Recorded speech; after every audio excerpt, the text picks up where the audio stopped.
Thank you, Santiago, for this most stimulating, insightful, and forward-looking lecture. Nobody could reflect so deeply about the programs which you want to rename, the erstwhile CCTs, the income transfer programs that should stimulate socially desirable behavior. I think that's what you said. Let's find an abbreviation for that. I think there will be lots of more questions to push you further on especially the issue of how to incorporate incentives so that agencies work. Fascinating aspect of your talk. I'm sure there will be people who want to push you to say, what now in this depression, in this worldwide economic recession and in many countries depression, what role for these types of programs? That's actually a question which I would like to register. Hold back your answer to that one because we want to give the audience the floor first. And I ask you to raise hands. There will be microphones in the room, and you're welcome to challenge Santiago Levy with your questions or comments. Wow, lots of those. We start here up front. And Santiago, I ask you to take note. Maybe we collect 3 or 4 and then another round, please. Thank you very much for a very, very comprehensive presentation.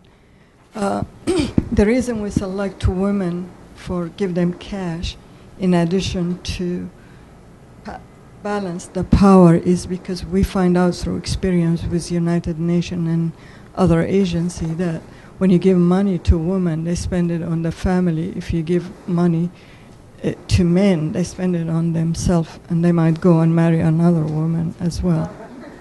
But you said this model has been used. The whole progressive program has been used in many other countries, Latin America as well as non-Latin American countries. Was there any modification, I mean, to be appropriately implemented? For example, Turkish culture is so different than Latin American. And would that be easily, the same model, or you have to do some modification? Thank you very much. Right there in the middle. Yeah. Please, Mark. Thank you. I wonder, well, first of all... Mark Cohen. Thank you. From Oxfam America. I wonder if you could answer 2 questions. First of all, do you know of any other budget chief in history who created a new social program? More serious question. Could you reflect on some critiques that are in the literature of conditional cash transfers, and some of which are in the IFPRI papers on display outside? First of all, that however desirable the conditions are, this is putting a condition on social assistance, which is a human right. And more pragmatically, there's some evidence that similar results can be found from unconditioned programs in Ecuador or South Africa, for example.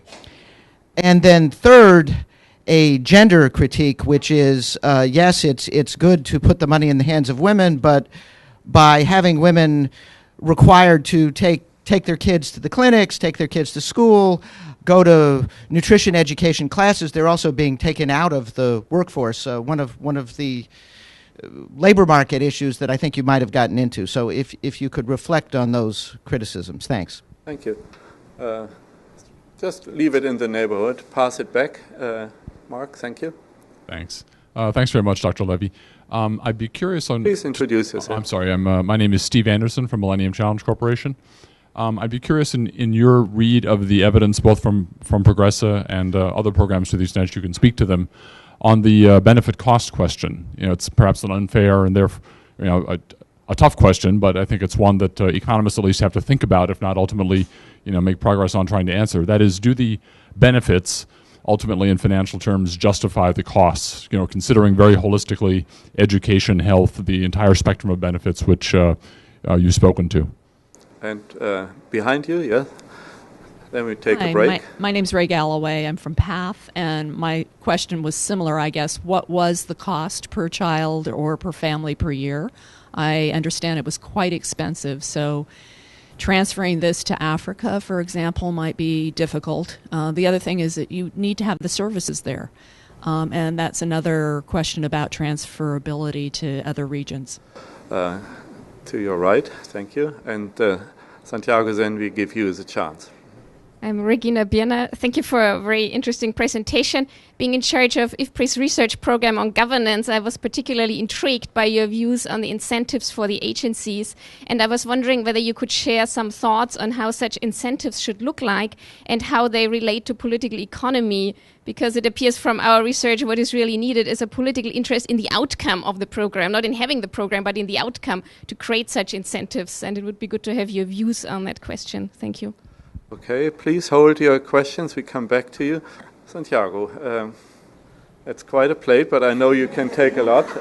Would you like to speak from here or there, whatever? Just stay there. Yeah. So thank you. Very good questions, all of them. I'm not sure I can answer them properly all. On the first question, my sense is that each country is different. Conditions in each country are different, not only culture, but supply conditions on the supply of health services, supply of educational services, and that these should not be seen as fixed recipes. I think it would be a mistake. These need to be seen as general principles and suggestions that in each case need to be adapted very much to the characteristics of each country. And clearly, whether you give the money to women or to not. The reason we did it in Mexico was because there was some literature that suggested that the expenditure patterns of households were not independent as to who actually spent the money. And so we clearly wanted to change expenditure patterns in the direction of food and in the direction of, schooling and clothing. And, I used to visit these villages in Mexico continuously when I was there. And, little by little, you would see kids that before were barefoot, now they had these little tennis shoes, which is wonderful, and that had to do with the fact that the mother was expending that. I wouldn't want to say in all programs this should be the rule and the money should go to the mothers in all programs. I can't make that statement, but the reason we did it in Mexico was for that reason, and exposed it worked. It did imply some trouble. It was not that it was troubleless, and it was perfectly smooth. And cultural issues are really interesting. I mean, there were some anecdotes. As part of the health protocol, women had to go to Papa Nicolau. And initially, in some cases, particularly indigenous communities, the husband would beat up the woman because she went for Papa Nicolau with a male doctor. Until, we understood that, we had to provide female doctors and female nurses, and then you could do the Papa Nicolau, and that made it a lot easier, at least initially, to break those problems, cultural problems, that you have to very much respect and adapt your supply of services to reflect those realities. So the question on Mark, on your second question on conditionality, this is my view is kind of very pragmatic on this. My view is, what is it that you really want? You want kids to go to school, you want kids to eat better, you want families to have more access to health services, to consume more health services, preventive health services, more vaccinations, and a better balanced food, better balanced diet. That's what you want. If you need conditions to get that, put them, as long as you can make sure that people comply with them. If you can get the same results without conditions, don't put them. Now, so that throws the question into the evidence side. And here, my sense is that you've got to ask questions about whether families had full information to make the decisions. So you might say, look, initially the mother doesn't really know that providing a glass of Coke to the little boy before he goes to school in the morning is a bad idea, and that he better have a glass of milk. But maybe later, 2-3 years later, after people have been going to to these clinics and they get this information. By now they all know Coca-Cola en la mañana, no. So now you don't need to do that. Grand. And people perhaps didn't value the fact that, look, it's important that girls also finish grade school, and it's important that girls also finish secondary school. And there might have been cultural traditions or lack of information, or you can get very technical about this, improper discounting about the future, incomplete markets, imperfect access to information. You know, economists love to, all these nifty words. You know, bottom line is, if the parents were by themselves going to ensure the health of their children, education of their children, the state shouldn't mingle. And don't put any conditions. So my position on this one is neither R01 or black or white. My position on this one is what works. And that very much depends on which country and which context. And actually what might have worked before, maybe you don't need them anymore. One could experiment, for instance, in Mexico of taking away the conditions, but now they're irrelevant. They were useful back then, and now they're irrelevant. So that's kind of my view a little bit. On the gender critique on labor market issues,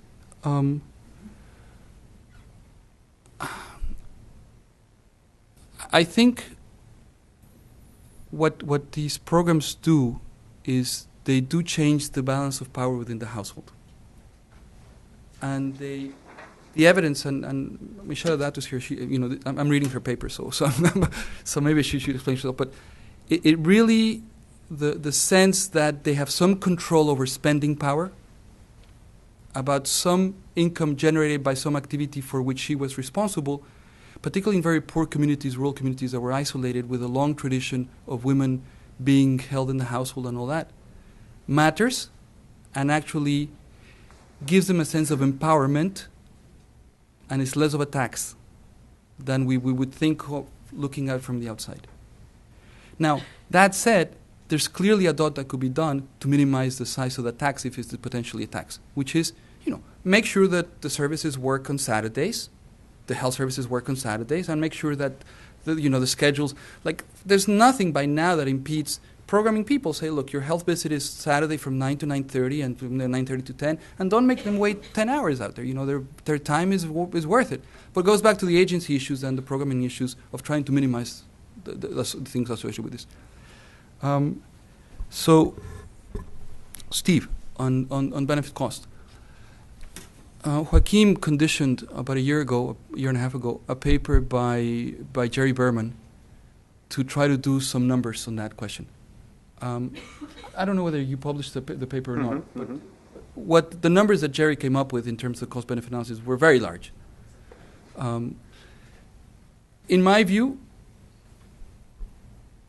I'll give you two angles. From strictly the budget point of view, for the first 6 years of the program, it saved money. Because we paid for it with the money from the tortilla subsidy, the bread subsidy, the milk subsidy, and from all that. So from a fiscal point of view, during the first years of the program, we actually saved money. Now, that sounds cheap.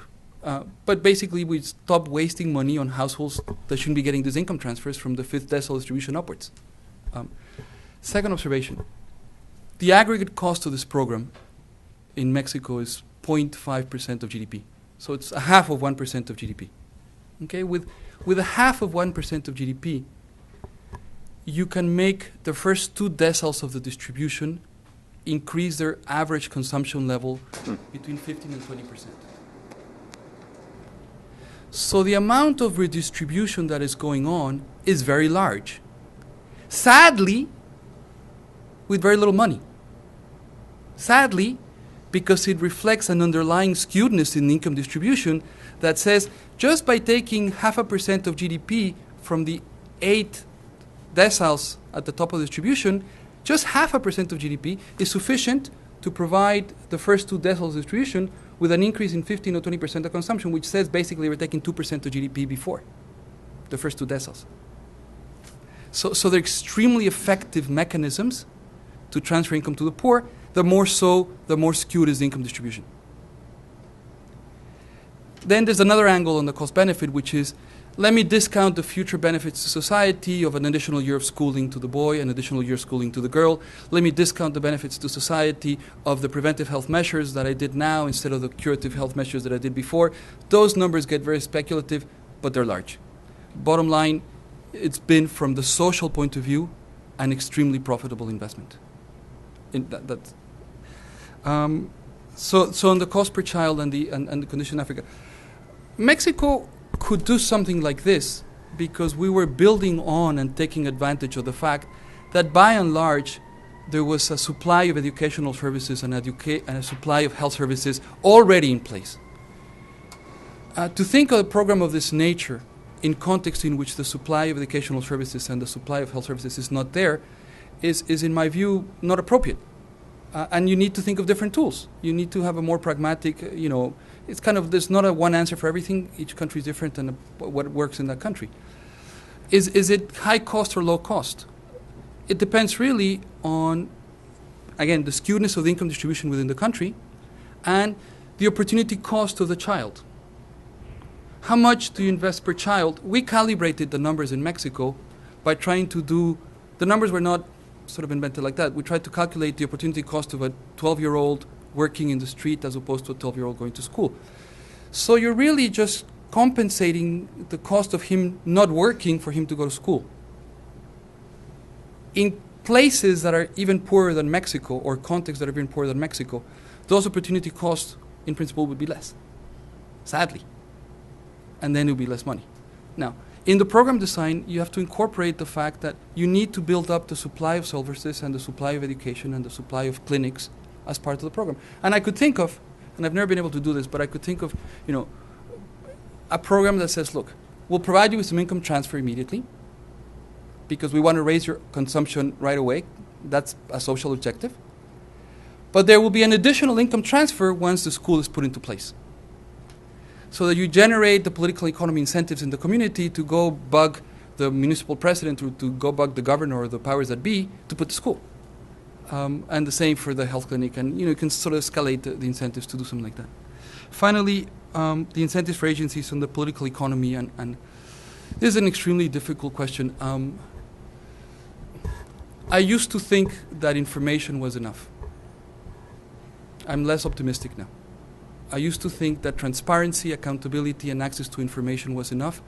And we made a big effort to try to publish the results of Progresa and to say these are independent results and to go to the congressmen and to the senators and to go to everybody. Sadly, at least in some societies, the extremely poor have very little political clout. And the constituencies in Congress and the constituencies in other powers that be need not always take the best decisions just because information and transparency is there. And that's why it's a more difficult issue, because you really have to think, what do I need to do so that the bureaucrats in the health ministry really internalize in their behavior the fact that when the family comes in, the doctor should go to the back of the clinic, get the nutritional supplement, come back to the mother and give it to her and say, look, this is the way you use it. And what do I need to do to make sure that the nurse, receives the family, weighs the kid, jots down, 2 kilos, and then 3 months later does the same and compares. I don't know the answer to that.